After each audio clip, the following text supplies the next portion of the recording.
finally the proof, such as it is. Russia's investigative committee confirming through his DNA that the Wagner mercenary boss Yevgeny Prigozhin was indeed on board that plane which fell out of the sky on Wednesday night. And with him his deputy, Dmitry Utkin, 5 other Wagner staff and 3 flight crew. As part of the investigation of the plane crash in the Tver region, molecular genetic examinations have been completed. The identities of all 10 dead were established. They correspond to the list stated in the flight manifest.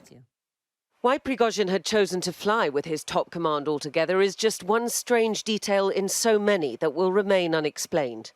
He was known to use body doubles. He had a fine collection of wigs for disguises. He was careful when it came to security. But if this was no accident, which more than likely it was not, he was not careful enough.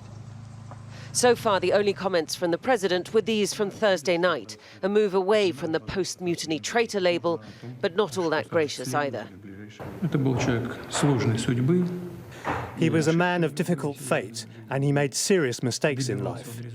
He achieved the results he needed, both for himself and, when I asked him, for the common cause. No date yet for the funeral, and the Kremlin won't say whether President Putin will attend, just that he has a busy schedule.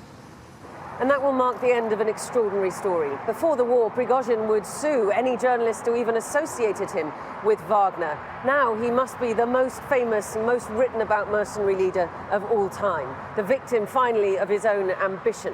The moral of that story, rise up against the Kremlin and you have to be sure that you follow through. The million-dollar question, how Russia's elites might respond. It might lead them to feel that they have to be more cautious, right? That this might be a signal that now is not the time to challenge Putin if this is the kind of thing that he's going to do. But equally, it might blow in the other direction, right? It might lead people to think that if they're now living in a system in which this is the kind of thing that the president does, that he blows up the private jets of his of members of his elite, right? That maybe now is the time for a change, and if they don't act now, things might become even more difficult down the road. Prigozhin's legacy perhaps as dangerous as the man was himself.